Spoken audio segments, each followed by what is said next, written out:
సామాజిక సవాళ్లు, రాజకీయ సైనిక సవాళ్లు, ఆర్థిక సవాళ్లు అనే 3 రకాలైనటువంటి సవాళ్లతో నిండిన తేనెతుట్ట లాంటి విజయనగర సామ్రాజ్యాన్ని విజయనగర పాలకుడు నిర్వహించాల్సి ఉంది.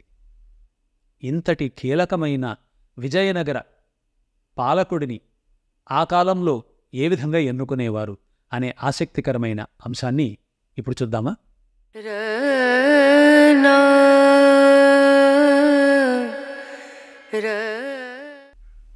విజయనగర సామ్రాజ్య భావి సమ్రాట్టును ఎంపిక చేయాలి అని అంటే మొదట ఆ వ్యక్తికి ఉండాల్సిన అర్హత ఏమిటి అంటే అప్పటికే పాలిస్తున్నటువంటి కుటుంబంలోని కుటుంబ సభ్యుడై ఉండాలి.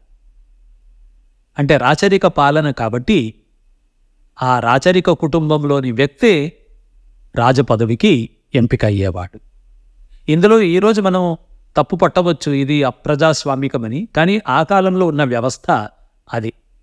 కాబట్టి అప్పటికే అధికారంలో ఉన్న ఆ రాజకుటుంబం నుంచే వ్యక్తిని ఎన్నుకునేవారు. అయితే ఆ కాలంలో, అంటే కుటుంబ నియంత్రణ లేనటువంటి ఆ కాలంలో మరి ఎందరో అభ్యర్థులు ఉండేవారు రాజపదవి కోసం, చక్రవర్తి పదవి కోసం. అంతమంది రాజకుమారుల్లో ఎవరిని ఏ విధంగా ఎంపిక చేసేవారు అని అంటే నాకు అర్థమైనంత వరకు, నేను చదివిన విజయనగర చరిత్ర వరకు ఇప్పుడు నేను చెప్పబోతున్న పద్ధతినే వాడు ఎక్కువగా పాటించినట్టుగా కనపడుతుంది. ఆ ఎంపిక పద్ధతిని మీరు ఇప్పుడు తెరపైన చూడవచ్చు. విజయనగర సామ్రాజ్యాన్ని పాలిస్తున్నటువంటి రాజకుటుంబంలోని ఒక సభ్యుడు యోగ్యుడైతే గనక ఆ సభ్యుడు మొదట యువరాజుగా ఎంపికయ్యేవాడు. యువరాజ పట్టాభిషేకం జరిగిన తరువాత, కొంతకాలం గడిచిన తరువాత, అనుభవాన్ని సంపాదించిన తరువాత అతను ప్రస్తుతం అధికారంలో ఉన్న రాజు పదవీ విరమణ చేస్తేనో లేకపోతే చనిపోతేనో అప్పుడు ఈ యువరాజు మహారాజుగా, చక్రవర్తిగా మారేటటువంటి వాడు. అయితే ఒక కుటుంబ సభ్యుడిని యువరాజుగా ఎంపిక చేస్తే దాన్ని ఎలాగ చేసేవారు అని అంటే ఆ యువరాజు యొక్క లక్షణాలు కొన్ని ఉండాలన్నమాట. అది ఏమిటి అంటే కొంత యోగ్యత ఉండాలి, చురుకైన బుద్ధి ఉండాలి, భుజబలం ఉండాలి. ఈ విధంగా కొన్ని సాధారణమైన వ్యావహారిక లక్షణాలు, పర్సనల్ ట్రైట్స్ అంటాం కదా, వ్యక్తిగతమైన లక్షణాలు, వ్యవహార శైలిని అనుసరించి ఒక యువరాజును ఎంపిక చేసేవారు తమ కుటుంబ సభ్యుల నుంచి. యువరాజ పట్టాభిషేకం చేసేవారు. యువరాజ పట్టాభిషేకం చేసిన తరువాత అతనికి శిక్షణ మొదలయ్యేది. ఇది యువరాజుకే ప్రత్యేకమైన శిక్షణ అన్నమాట. ఆ శిక్షణలో ఏమేమి అంశాలు ఉండేవి అనేది ఒకసారి మళ్ళీ మీరు తెరపైన చూడవచ్చు. ఆ అంశాలు ఏమిటి అంటే యువరాజు మొదటగా శస్త్రవిద్య నేర్చుకోవాలి. శస్త్రం ఒక్కటే చాలదు, శాస్త్రవిద్య అంటే పురాణ, ఇతిహాస, నీతి, ధర్మశాస్త్రాలు వీటన్నింటినీ గురించి చక్కగా తెలుసుకోవాలి. అదేవిధంగా రాజకీయ శాస్త్రాన్ని అధ్యయనం చేయాలి. అదేవిధంగా దౌత్యనీతి అంటే ఏమిటో తెలుసుకోవాలి, కూటనీతి అంటే ఏమిటో తెలుసుకోవాలి, దండనీతి గురించి తెలుసుకోవాలి. ఈ విధంగా రాజ్యాన్ని పాలించడానికి కావలసినటువంటి అనేక శాస్త్రాల యొక్క పరిచయాన్ని యువరాజు పెంపొందించుకోవాలి. వీటిలతో పాటుగా తనకు ఇష్టమైన 1 లేదా అంతకంటే ఎక్కువ కళల్లో యువరాజు ప్రావీణ్యాన్ని సంపాదించాలి.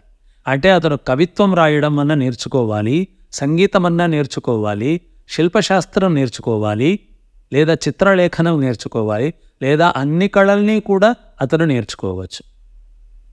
కానీ కళలలో తప్పనిసరిగా యువరాజుకు ప్రవేశం ఉండాలి.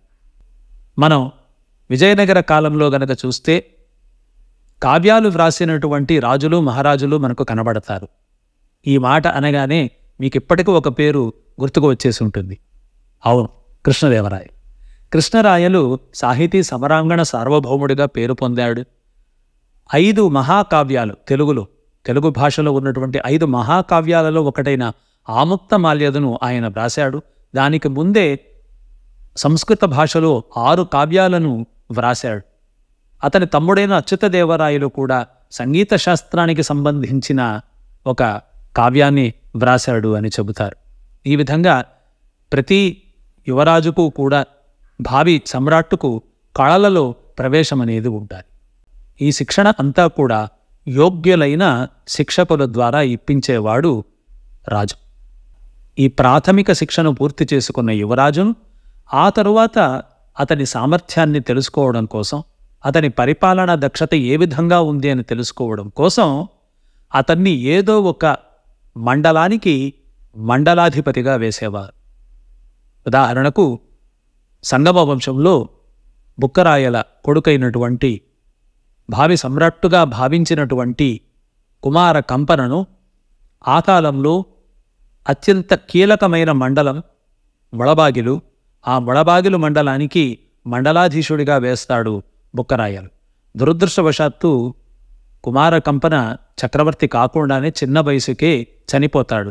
మధురాన అంటే ఈనాటి మదురై పట్టణాన్ని ముస్లింల వశం నుంచి తప్పించి అక్కడి ఉన్నటువంటి గుడులు గోపురాలను పునరుద్ధరించి వెనక్కి తిరిగి వస్తున్న సమయంలో తిరువణ్ణామలైలో కుమార కంపన చనిపోతాడు. ఈ విధంగా భావి సమ్రాట్టుగా యువరాజుగా పట్టాభిషేకం పొందినటువంటి కుమార కంపన చక్రవర్తి కాకుండానే చనిపోయాడు. కానీ మొళబాగిలు సీమను అతనికి అప్పగించడానికి కారణం, ఆ కాలంలో మొళబాగిలు సీమ విజయనగర సామ్రాజ్యంలో అత్యంత కీలకమైన క్లిష్టమైన భౌగోళికంగా ఎంతో వ్యూహాత్మకమైన పట్టణం. కాబట్టి ఆ పట్టణానికి ఆ సీమకు అధిపతిగా కుమార కంపనను వేయడం జరిగింది. అదేవిధంగా ఆరవీడు వంశంలో మనం చూస్తే ఆరవీడు వంశంలో అత్యంత గొప్ప చక్రవర్తి అయిన రెండవ వెంకటపతి రాయలు కూడా ఉదయగిరి మండలాధీశుడిగా పనిచేశాడు. ఒకసారి యుద్ధంలో ఓడిపోతాడు గోల్కొండతో. అక్కడి నుంచి తప్పించుకొని వస్తాడు యుద్ధంలో ఓడిపోయి. ఆ తర్వాత అదే గోల్కొండను పెన్నా యుద్ధంలో చక్రవర్తిగా గెలుస్తాడు. ఈ విధంగా భావి సమ్రాట్టులు లేదా ఆ చక్రవర్తి పదవికి యోగ్యులైనటువంటి రాకుమారులను కొన్ని కీలకమైన ప్రాంతాలలో పాలకులుగా వేసి వారికి ప్రత్యక్షంగా రాజకీయ అనుభవాన్ని ఇప్పించే ప్రయత్నం చేసేవాళ్ళన్నమాట. ఈ విధంగా ప్రాంతీయ పాలకుడిగా ఉండడమో లేకపోతే నేరుగా చక్రవర్తితో పాటే సహపాలకుడిగా ఉండడమో చేస్తూ వాళ్ళు అనుభవాన్ని సంపాదించేవారు. దీనికి ఉదాహరణ అచ్యుతరాయలు. కృష్ణరాయలు తన కొడుకుకు పట్టాభిషేకం చేస్తే ఆ కొడుకు అనుకోకుండా 6 నెలలకే చనిపోతే అప్పుడు తన సవతి తమ్ముడైన అచ్యుతరాయల్ని తనతో పాటుగా సహచక్రవర్తిగా ప్రకటిస్తాడు కృష్ణరాయలు. తను రాజ్యాన్ని నిర్వహించకుండా ఆరోగ్యం చెడిపోవడంతో అంతఃపురానికే పరిమితమైపోతాడు. అప్పుడు కృష్ణదేవరాయల పేరుతోనే అచ్యుతరాయలు సుమారు 3 సంవత్సరాల పాటు పరిపాలన చేస్తాడు. కృష్ణరాయల మరణం తరువాత తాను పూర్తి స్థాయి చక్రవర్తిగా అధికారాన్ని స్వీకరిస్తాడు. ఈ విధంగా ఒక్కొక్కసారి అచ్యుతదేవరాయలు అంతకుముందు ఏ ప్రాంతానికి కూడా మాండలీకుడిగా పనిచేసిన ఇతిహాసం అయితే నేను చదవలేదు. అతను నేరుగా చక్రవర్తి అయ్యాడు. అయితే చక్రవర్తి కావడానికి ముందు 3 ఏళ్ల పాటు తన అన్నతో పాటు సహచక్రవర్తిగా సామ్రాజ్యాన్ని నిర్వహించాడు.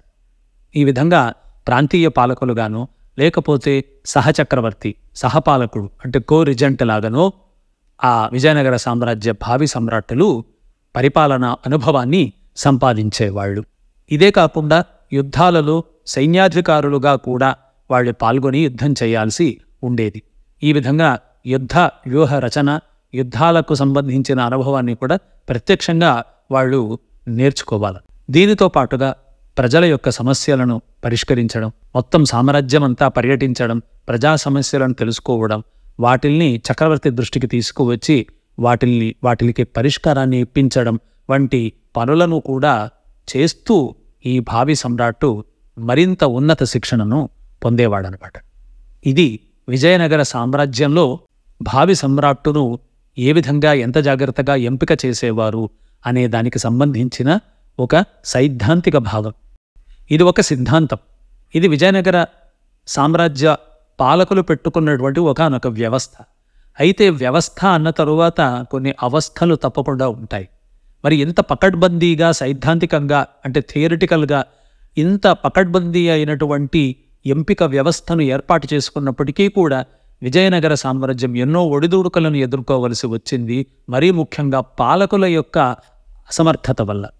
మరి ఆ అసమర్థ పాలకుల యొక్క ఎంపిక ఎందుకు జరిగింది, ఏ విధంగా జరిగింది, ఎవరు విజయనగర సామ్రాజ్యంలో బలిష్ఠులైన పాలకులు, వారి వల్ల విజయనగర సామ్రాజ్యానికి జరిగిన ప్రయోజనమేమిటి, లాభమేమిటి, ఎవరు బలహీనమైన పాలకులు, వారి వల్ల సామ్రాజ్యానికి ఎదురైనటువంటి కష్టనష్టాలు ఏమిటి అనే అంశాలను మరొక్క భాగంలో మీ ముందుకు తీసుకొస్తాను. ఇంతసేపు ఈ కార్యక్రమాన్ని ఓపికగా చూసి ఈ విషయాలను తెలుసుకునే ప్రయత్నం చేసిన మీ అందరికీ కూడా నా కృతజ్ఞతలు తెలియజేసుకుంటూ సెలవు తీసుకుంటున్నాను. నమస్తే. ఈ కార్యక్రమం మీకు నచ్చినట్టయితే, ఇందులో ఉన్న అంశాలు నలుగురు తప్పనిసరిగా తెలుసుకోవాలి అని అనిపిస్తే దయచేసి ఇతరులతో పంచుకోండి. పంచుకోవడం ద్వారా మరింత మందికి నిజమైన చరిత్ర ఏమిటో సులభంగా తెలిసే అవకాశం ఉంది. ఈ వీడియోను పంచుకోవడం మా ఛానల్ యొక్క ప్రచారం కోసం కాదు, మన నిజమైన చరిత్రను నలుగురికి చేరవేయడం కోసం. ఇందుకు మీరందరూ సహకరిస్తారని ఆశిస్తూ సెలవు తీసుకుంటున్నాను. మీ కడప రఘుత్తమరావు.